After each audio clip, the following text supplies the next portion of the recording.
Hi friends, welcome to Tejas kitchen. ఈరోజు మన ఛానల్లో శనగపిండితోటి దోశ ఎలా వేయాలో చూపిస్తానండి. ఇది చాలా టేస్టీగా ఉంటుంది, ఇన్స్టెంట్గా అయిపోతుంది.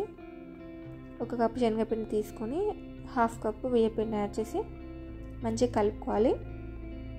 తర్వాత ఇందులో ఒక స్పూన్ జీలకర్ర అండ్ ఒక స్పూన్ కారం అండ్ టేస్ట్కి తగినంత ఉప్పు వేసుకోవాలండి. ఇందులో సన్నగా కట్ చేసిన కొత్తిమీర వేసుకోవాలి అండ్ సన్నగా కట్ చేసిన ఆనియన్స్, కరివేపాకు కూడా సన్నగా కట్ చేసి వేసానండి. కరివేపాకు వేస్తే టేస్ట్ చాలా బాగుంటుంది. దోశలలో ట్రై చేయండి మీరు ఎప్పుడైనా, చాలా డిఫరెంట్ ఉంటుంది, టేస్ట్ బాగుంటుంది. ఇవన్నీ వేసి మంచిగా మిక్స్ చేసిన తర్వాత వాటర్ యాడ్ చేసుకుంటూ దోశ పిండిలా కలుపుకోవాలండి. వాటర్ మొత్తం ఒకేసారి యాడ్ చేస్తే మనకి లంప్స్ ఫామ్ అవుతాయి. సో కొన్ని కొన్ని యాడ్ చేసుకుంటూ సేమ్ మన దోశ పిండి కన్సిస్టెన్సీ రావాలి, అంతకన్నా పల్చగా రావద్దండి. సేమ్ దోశ పిండి అంతే రావాలి. మంచిగా కలుపుకొని ఒక 10 minutes పక్కన పెట్టుకోవాలండి. ఇన్స్టెంట్గా కూడా వేసుకోవచ్చు.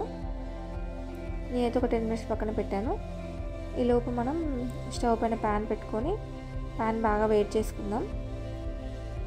ప్యాన్ వేడిన తర్వాత కొంచెం ఆయిల్ అప్లై చేద్దామండి, లేకపోతే కొంచెం మనకి అతుక్కునే అవకాశాలు ఉంటాయి ప్యాన్కి. సో కొంచెం ఆయిల్ అప్లై చేసి దోశలాగా వేసుకోవాలండి, అంతే. చాలా టేస్టీగా ఉంటుంది. రొటీన్గా తినే దోశ కాకుండా శనగపిండి దోశ ట్రై చేయండి, బాగుంటుంది టేస్ట్. ఈ దోశకి మనకు సైడ్ డిష్ లేకున్నా పర్లేదండి, టేస్ట్ బాగుంటుంది. చట్నీ అట్లా ఏం అవసరం లేదు, డైరెక్ట్గా తినొచ్చు. శనగపిండి ఫ్లేవర్ చాలా బాగుంటుంది, మీరు ఖచ్చితంగా ట్రై చేయండి, హెల్త్కి కూడా మంచిది. మీకు ఈ వీడియో నచ్చినట్లయితే మన ఛానల్ని లైక్ చేయండి, షేర్ చేయండి, సబ్స్క్రైబ్ చేసుకోండి. Thank you for watching. Bye.